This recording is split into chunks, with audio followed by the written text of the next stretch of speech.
थाळी प्रत्येक भागातला आकर्षणाचा एक केंद्रबिंदू असतो आणि आज आपण अशाच एका ठिकाणी आलेलो आहोत, अशाच एका थाळीसाठी आलेलो आहोत जे रास्ता पेठेतील एक केंद्रबिंदू आहे आणि तिथे प्रत्येक कुटुंब हे काहीतरी साजरा करण्यासाठी येतं.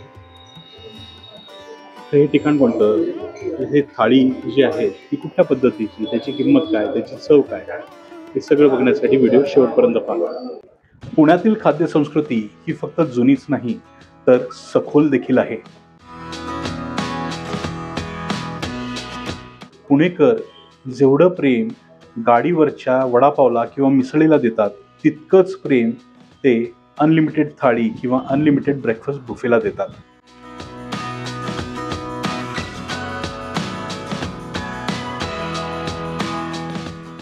तर चला माझ्यासोबत पुण्यातील खाऊ गल्ली ते अनलिमिटेड थाळी या खाद्य संस्कृतीचा शोध घ्यायला. मी आहे राहुल नाईक आणि तुम्ही पाहताय एकांत रायडर.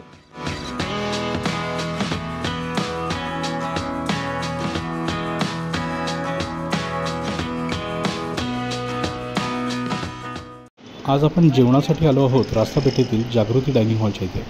उजवीकडनं हा रोड रविवार पेठेतनं येतो आणि खाली हा डावीकडे फडके औजाकडे जातो.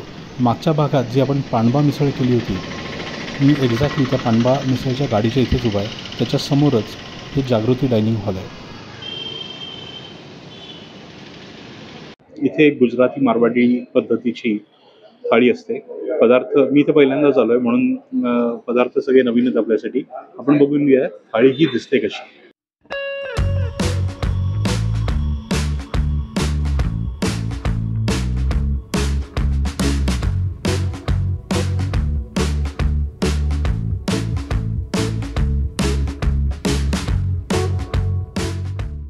थाळीची सुरुवात आपण या छानशा सुंदरशा दिसणाऱ्या फुलक्यांनी करूया.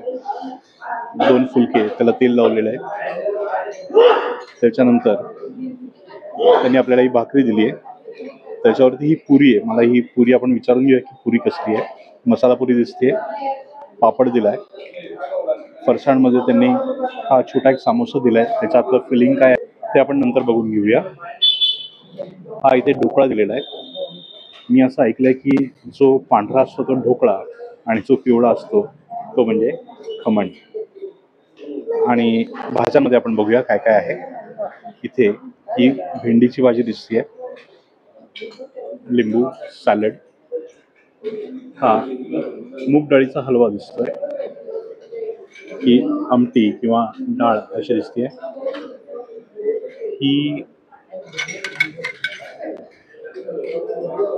ही पण एक प्रकारची डाळच दिसते, घट्ट दिसते थोडी. खाल्ल्यावर कळेल आपल्याला दोघांमध्ये फरक काय. ही एक पनीरची भाजी दिसते. इथे ही बटाटा रस्सा भाजी दिसते आणि इथे ही मुगाची उसळ. आपल्याला जे नमकीन किंवा फरसाण दिलंय त्याच्यासोबत ही पुदिन्याची आणि गोड चटणी अशा पद्धतीने ही आपल्यासमोर ही थाळी दिसते. खूप छान भरलेली अशी थाळी आहे. बरेच पदार्थ आहेत आपल्या थाळीमध्ये. तर आता या सगळ्या पदार्थांचा एक एक करून आपण चव घेऊया. जशा गुजराती किंवा मारवाडी थाळ्या असतात ना, त्यातल्या मला एक गोष्ट काय आवडते सांगू का, ते म्हणजे फरसाण. इथे समोसा दिलेला आहे आणि ढोकळा दिलेला आहे आणि त्याच्यासोबत या गोड चटण्या. आपण हे ढोकळ्याने सुरुवात करूया. ढोकळा खाऊन बघू. छान आहे.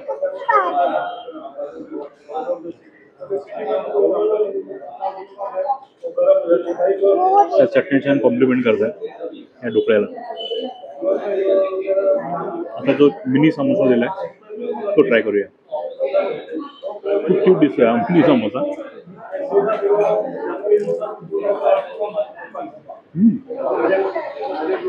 हा मटार समोसा दिसतोय. आपण मटार करंजी कसं खातो ना तसं काही त्याच्यातलं स्टफिंग आहे मित्रांनो. चटण्यांबरोबर खाऊन बघू.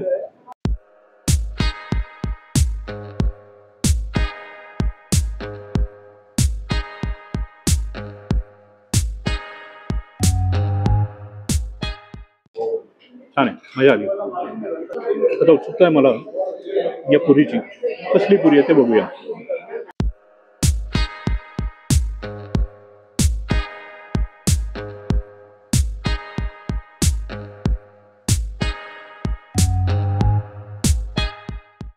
पुरी मेथी थेपला. मेथी ठेपला आहे का? अच्छा ओके.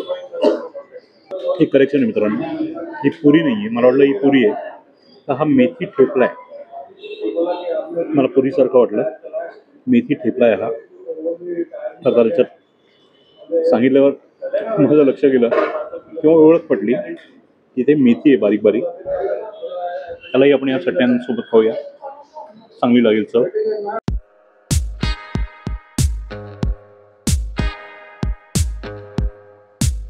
अशी वेगळी मेथीची चव नाही आली अजून, पण चांगले. सोबत त्यांनी भाकरी दिली, भाकरीवर तूप दिलं. त्याच्याकडे आपण नंतर बोलूया. आपण ह्याच्याकडे येऊया, या फुलक्यांकडे. फुलक्यांकडे माझं बऱ्याच वेळ लक्ष होतं. भाजी आपण भेंडी आधी बघूया. भेंडीला छान मसाला लावलेला दिसतोय. चव बघूया कशी.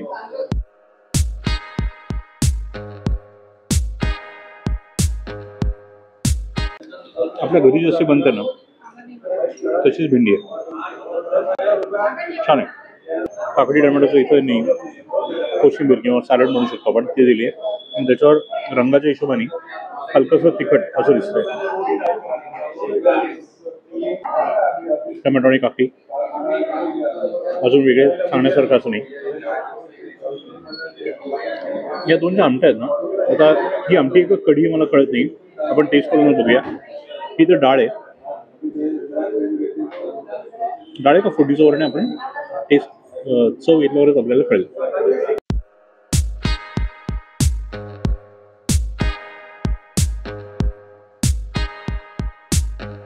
आमटी गोडसर आहे, पण त्यात पहिली चव कुठली आली म्हणजे मला हिंगाची चव आली. त्यात एकदम प्रामुख्याने असं हिंग आणि गोडसरपणा अशी चव आली. इंटरेस्टिंग. ही पहिल्यांदा मी अशी आमटी पिली. हा काय प्रकार आहे ते बघूया आपण.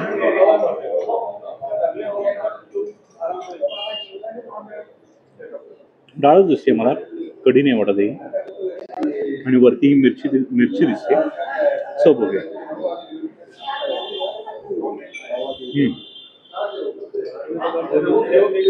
ही प्रॉपर डाळ आहे,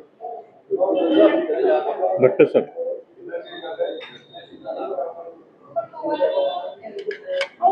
डाळ तडका कसा असतो ना तशी कन्सिस्टन्सी आहे. पुढे आपण बोलूया या पनीरच्या भाजीकडे. एकूण 4 भाज्या येतात या थाळीमध्ये. 3 ओल्या भाज्या आहेत, म्हणजे 2 रस्सा भाज्या, 1 उसळ आणि 1 सुकी भाजी. पनीर बघूया.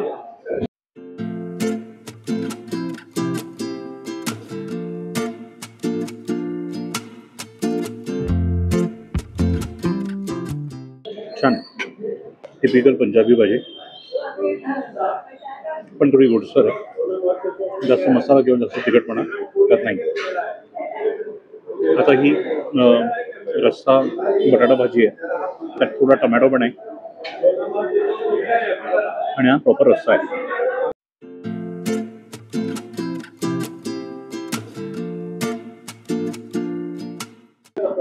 टिपिकल रस्सा बटाटा जसा असतो तशी ती भाजी आहे. आता शेवटची भाजी ती म्हणजे ही उसळ. ही मुगाची उसळ आहे, ती बघूया.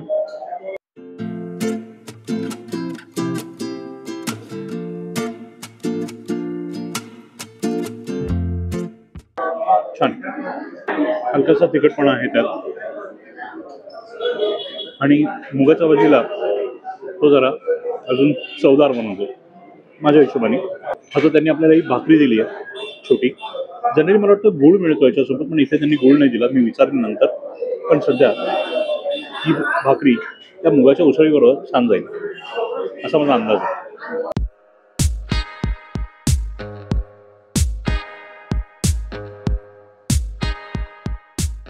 हे कॉम्बिनेशन उत्तम आहे.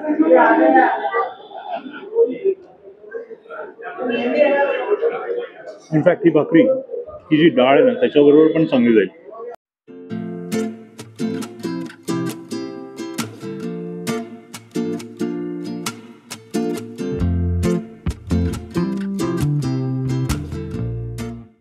ही डाळ आणि ही मुगाची भाजी उसळ आणि ही मुगाची उसळ हलकंसं तिखटपणा आहे त्याच्यात, म्हणून या दोन्ही पदार्थांबरोबर ही भाकरी खूप चांगली जाते.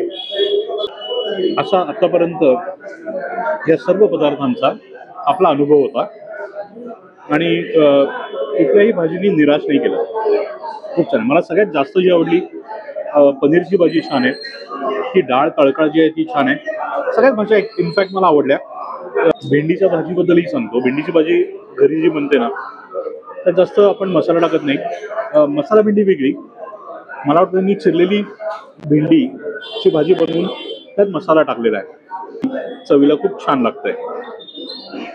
तर मला ही भेंडीची भाजी ही आवडली. सगळ्याच भाज्या चांगल्या आहेत. ही आमटी किंवा डाळ म्हणू आपण याला, ही गोडसर आहे.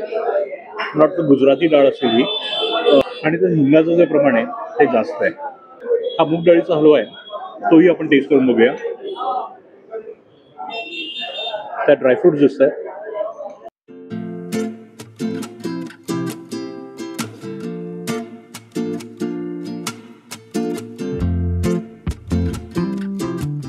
मस्त आहे. वा, खूप छान छान आहे. हा मूग डाळीचा हलवा मस्त. अशा पद्धतीने थाळी आहे. मी आता ही सगळी थाळी आपण संपूया आणि याचे भाताचे प्रकार काय येतात ते बघू. आपण साधा भात मागवलाय. असा भात आपल्याला दिलाय त्यांनी. बासमती असा दिसतोय.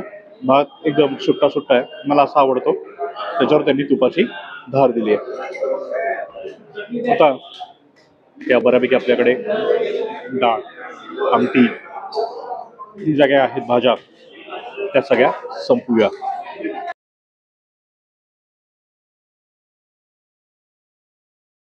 थाळीबद्दल सांगायच्या अगोदर मी इथला अनुभव थोडा सांगतो.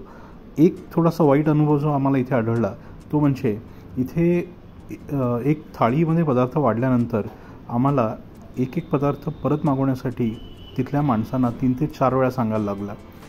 माझ्या अंदाजे इथे एक ग्रुप आला होता मोठा, आणि त्या ग्रुपला वाढण्यासाठी इथली मॅनेजमेंट जी होती ती कदाचित तयार नव्हती किंवा काय, हा माझा कदाचित गैरसमज असेल. पण अनुभव मात्र असाच होता की आम्हाला तिथल्या लोकांना 3 ते 4 वेळा एक एक पदार्थ मागावा लागला, आणि त्याच्यात आम्हाला तसंच वाट बघायला लागली, आणि हे थोडंफार कुठेतरी खराब वाटतं. हा जर अनुभव वगळता आपण या थाळीकडे पाहिलं तर या थाळीच्या सगळ्या पदार्थांनी खूप मजा दिली. थाळी खूप छान होती. आम्ही थाळीचा पुरेपूर आनंद घेतला. अर्थात मी इथे आधी कधी गेलो नाही म्हणून मला इथला असा अनुभव तुमच्याबरोबर जास्त शेअर करता येणार नाही. तुम्ही जर इथे जाऊन आला असाल तर तुमचा अनुभव कसा होता? आमच्यासारखाच असा काही होता का की इथल्या लोकांनी तुम्हाला वेळ दिला नाही किंवा काय? अर्थात हे थोडं एक काइंड ऑफ आपण म्हणतो ना की एकदाच झालं असेल, सारखं सारखं सगळ्यांबरोबर होणार नाही, पण हे झालं हे मात्र नक्की, आणि ते कुठेतरी लोकांना निराशादायक वाटू शकतं. पण नक्कीच ही थाळी जर तुम्ही चवीच्या दृष्टीने पाहिली तर ही थाळी छान आहे. ही थाळी एकदम ग्रेट नाही आहे, अशा थाळ्या तुम्हाला किंवा अशी चव तुम्हाला इतर ठिकाणीही मिळेल, पण अर्थातच इथे जी लोकं राहतात आजूबाजूला त्यांच्यासाठी ही थाळी खूप छान आहे. तुम्ही या थाळीचा आनंद घ्याल. जर तुम्ही रास्ता भेटत असाल तर जागृती डायनिंग हॉलला भेट द्यायला काहीच हरकत नाही. इथली थाळी छान मजेशीर आहे. मित्रांनो, भेटूया आता पुढच्या शुक्रवारी एका नवीन ठिकाणी एक नवीन पदार्थ घेऊन. तोपर्यंत पाहत राहा एकांत रायडर. नमस्कार.